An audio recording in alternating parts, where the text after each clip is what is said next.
Welcome to China in Focus. I'm Tiffany Meyer. In today's special episode, we sat down with two guests. Publisher of the journal Political Risk, Dr. Anders Corr, who delves into two of his exclusive articles. One reveals just how much money U.S. investors have poured into China since 1992, a whopping $2.3 trillion.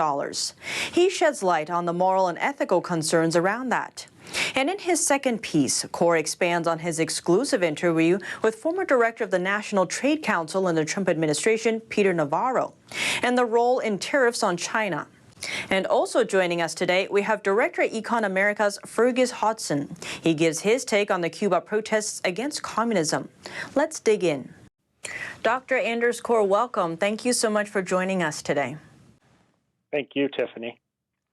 And so there's a new report with some pretty shocking claims that over $2.3 trillion has been invested into China since 1992. And these are huge investment companies in America and a lot of pension funds. And a lot of this data is very exclusive. So for those who are at home who don't have access to this data, how can they trust some of these numbers? Well, the number is $2.3 trillion that U.S. investors, big companies, and also state pension funds and the like have invested in China. And we've known about this for a long time. You could simply Google how much money does various organizations and investors have in China, and you will find a lot of information. But this big headline number of $2.3 trillion is exclusive to Epoch Times. We have not published that before anywhere else.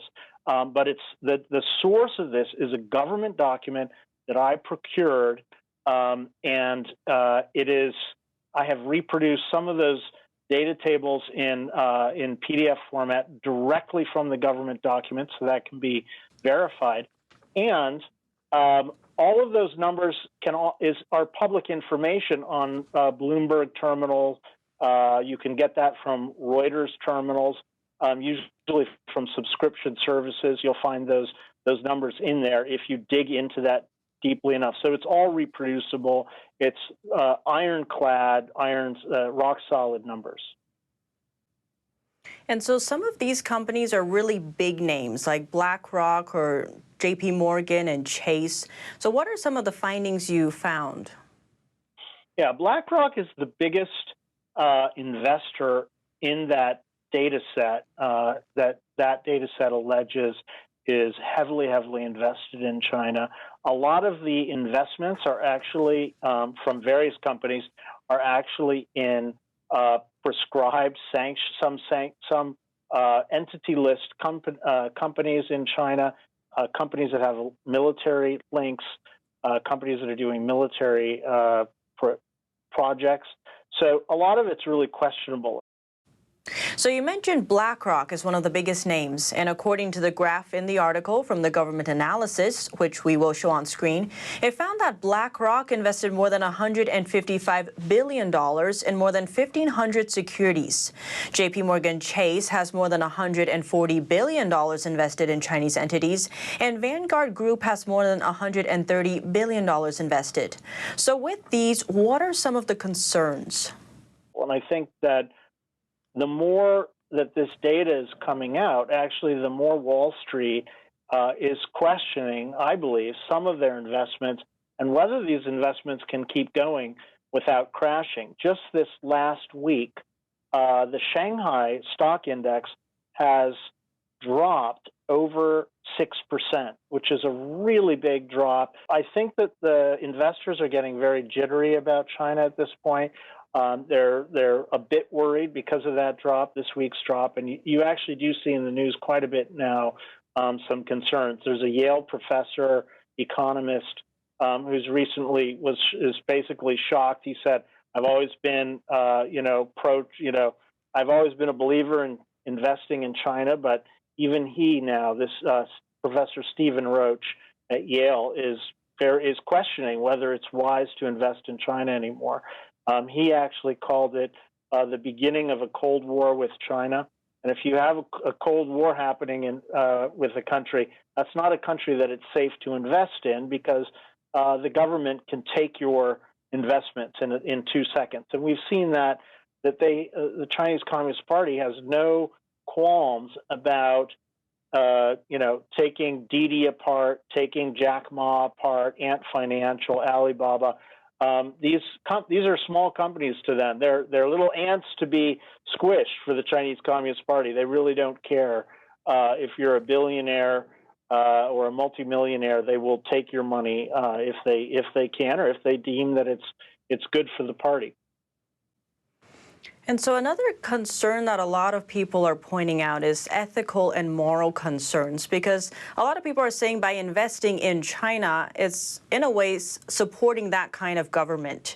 And the U.S. is very hard on human rights abusers, and China is known as a human rights abuser. So a lot of people are saying there's a conflict of interest. And what do you make of that? I absolutely agree. I think that actually I also interviewed Peter Navarro recently, and he basically alleged that the reason why the U.S. government, in particular the Treasury Department, is so soft on China is because Wall Street, quote, has its hooks in the Treasury Secretary, and that's both Janet Yellen and the former Secretary Mnuchin. Navarro, in the interview which I had with him, which was exclusive, basically he said that the quote Wall Street trash, unquote, and the Goldman Sachs trash are overly affecting our government, and that's a real problem. So this is one of the reasons why, while the American people have a real belief in human rights and democracy, sometimes our government is not taking action on that as strongly as they do promoting U.S. trade in China or promoting U.S. investments in China, because the most influential powers, Wall Street and Treasury Department, are not as focused on human rights and on democracy issues, Hong Kong, Taiwan, and the like, as are the American people. And some are also raising the issue that a lot of Americans might think, oh, this has nothing to do with me, right? But then there's been a lot of reports coming out that a lot of these are, say, the Thrift savings plan. These are federal government officials whose pension funds are basically investing in what they've been standing against in their whole careers. And so these are some issues that are coming to light. But what are some ways you think Americans can learn more about these? You've raised the ethics issue, and it's absolutely true.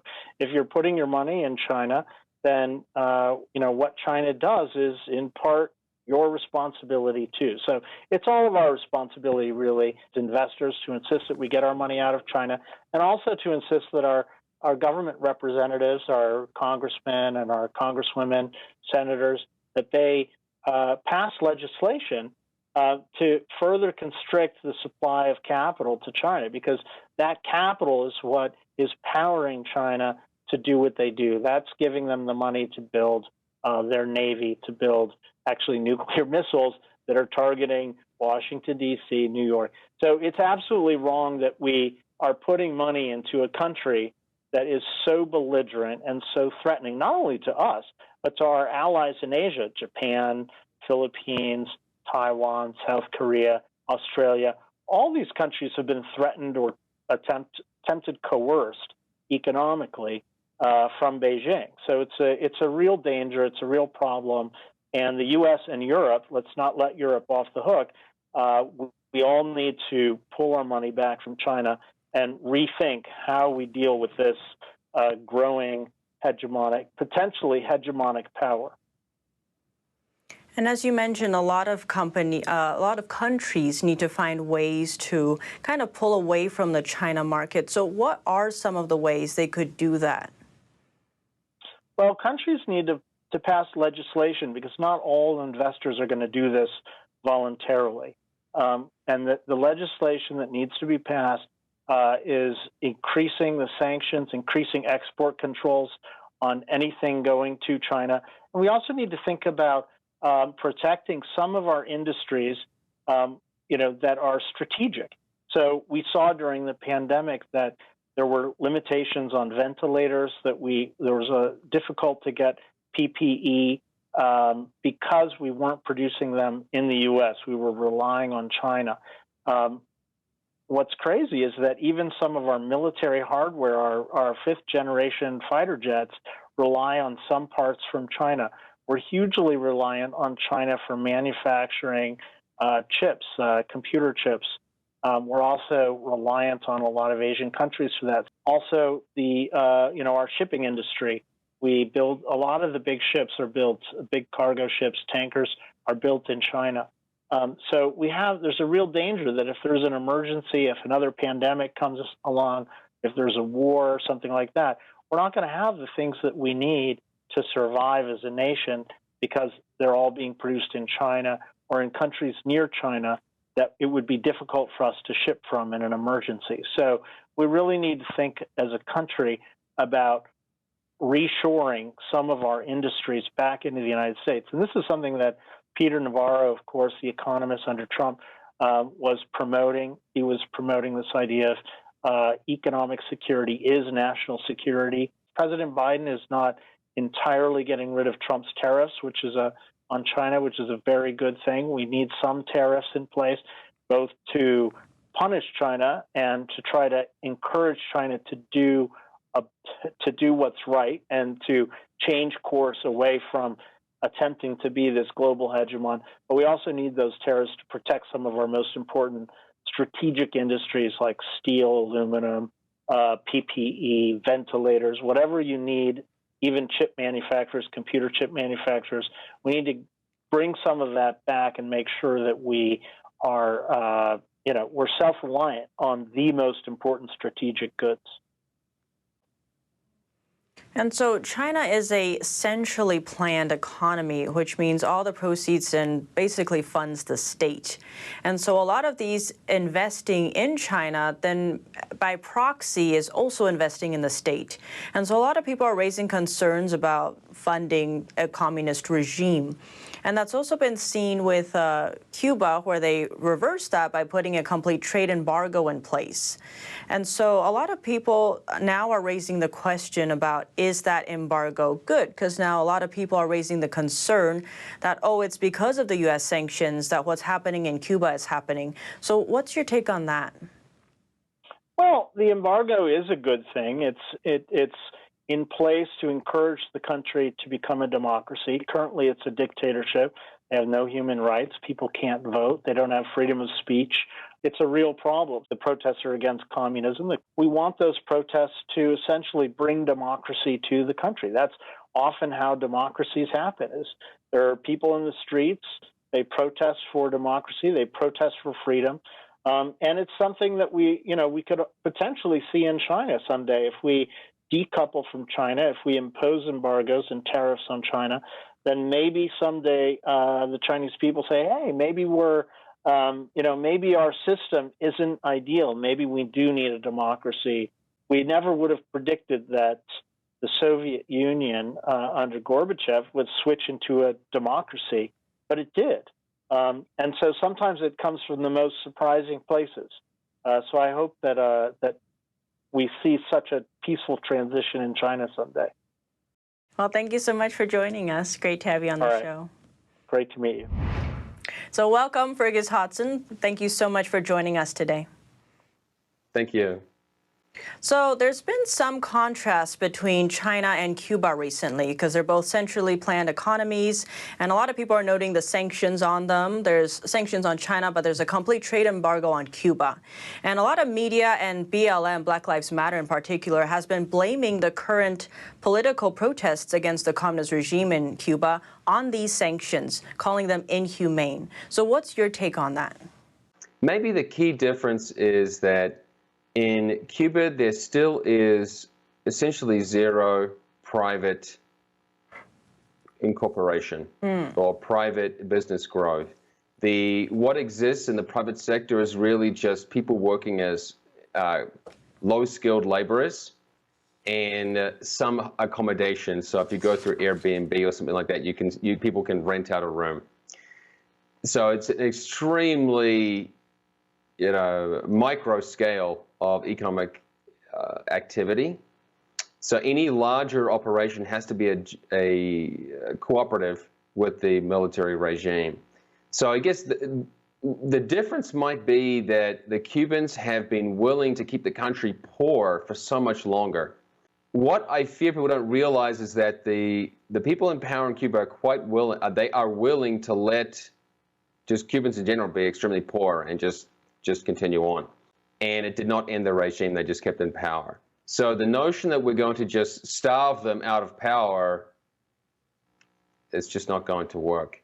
Now, that lack of economic clout has meant that Cuba really is insignificant on the world stage. So China actually has been smart about this and allowed, you could say, this managed development. So where there's some economic development, but still the state has a tight rein on what's going on. Whereas in Cuba, it's just almost suffocated. It's very limited. That's why even if there were no trade embargo, they would have no money to buy anything. So it would be almost irrelevant. Yeah, so the problem is not the sanctions or the embargo, which has been in place for more than half a century. The problem is a communist economy or a Soviet economy that has no productivity, cannot afford to buy anything. If they actually produced anything, they could trade with every country on the planet except Israel and the United States.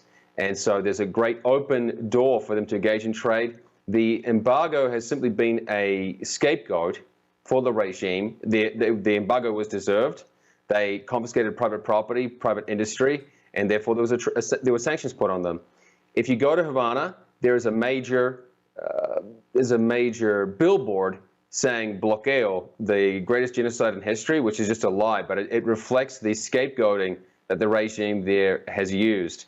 The fact is they will not grow unless they liberalize the economy, and the regime does not want to do that. And right now, the middle class in Cuba is really people who have left to go to Miami and those who are enjoying the remittances sent to them. And so some of the issues seems to be where this money is going if other countries are sending aid to Cuba. President Biden mentioned recently the issue is not to enable the regime more, but to really help the Cuban people. So what would you say about that? No, that's a great concern, and that's why many, if not all, of the Cuban exiles are reluctant to go back because they know whenever they go back, immediately when you convert U.S. dollars to the pesos, you'll be paying a commission to the regime, and whenever you go and stay at a hotel or whatever, the lion's share of any money will go to the regime and not to the people. So this is a grave problem that any engagement with the Cuban economy, basically by definition, because there are no private corporations there are only partnerships with the regime, must go to the regime. And if you don't want them to get any money, well, you basically have to stay away or not engage. So it's a very difficult situation. There are other ways to build pressure. Sending money directly is not really going to solve the crisis, though. So what are some ways, say, Americans can help the Cuban people right now? Great question, because for the longest time, many people have viewed Fidel Castro, who's now passed away, as some sort of Robin Hood figure. And even one of the party leaders up in Canada, Jagmeet Singh of the NDP, praised Fidel Castro after his death, which is absurd. So the regime has invested heavily in building a veneer of legitimacy. And so just being more aware that this is a nation of lies or a regime of lies and sharing that view, it has an impact. They do care about their image. They realize that they want international support. They want engagement. And right now, the United States is the main ideological rival to the communist regime. The regime does send, for example, medical staff to other countries to basically profit from them. So just being aware of what's going on in Cuba, and I hate to say it, but just engaging with the media that is aware of this, such as your own network, is a wonderful start. And so there seems to be some confusion around what these protests are actually about. There's a lot of media, Twitter, for instance, saying it's about COVID vaccine shortages, a lack of food. But what ultimately are these Cuban people protesting? Yeah, so if you go to the island, it is basically a prison island. And many exiles will say, todos son presos, which means they're all prisoners. So that is what people are fighting against. The problem is many decades of dictatorship, keeping people making about $20 per month, struggling to survive. It's inhumane. It is demoralizing to survive on mere rations. But the current issues of vaccines or food are really just superficial relative to the longer term substantive problems. So it sounds like, in a way, these people are fighting for their freedom and democracy. Is that true? Yes and no, because the truth is many of them don't even know what that is. They've never grown up with it, right? So I was just thinking this morning about the Bay of Pigs fiasco and how I've met many veterans from that era, and they will just say that 2 generations of people in Cuba have now grown up and they don't know what democracy is. They have a sense that there's this opportunity, this wealth over there, there's something better there. But in terms of a rich understanding of what civil liberties may be, that's just hard to observe. But to assume that the general public have a sense for democracy, they just don't. They've lived under a one-party state for more than half a century. And you also mentioned that many of the Cubans protesting right now haven't experienced or even know what democracy is. So what would be some ways of, say, helping the island going forward? Well, there's a great book on this called Mañana in Cuba by Jose Azell. He recommends, obviously there's a long-term educational process, and in Miami, when exiles leave and come to the United States, they go through basically a training period to understand what is a free society all about, how do I take responsibility for my own finances and my economic resources. So, but there would have to be some sort of, he calls it libertarian paternalism or a soft paternalism, where you'd have to, in some ways, nudge people towards a free market and educate them more than you would in a naturally free society, because you're basically having to transition away from it. It would not be an easy task, and the longer you have a communist regime in place, it's almost like anthropological damage. You've done irreversible damage to the psyche and pride of a nation of people, and that just does not reverse quickly. It's going to take decades.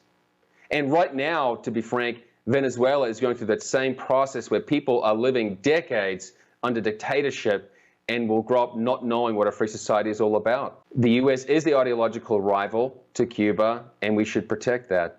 And I often am sad that maybe 50 years ago, the U.S. would have been a much stronger rival and would have been more combative.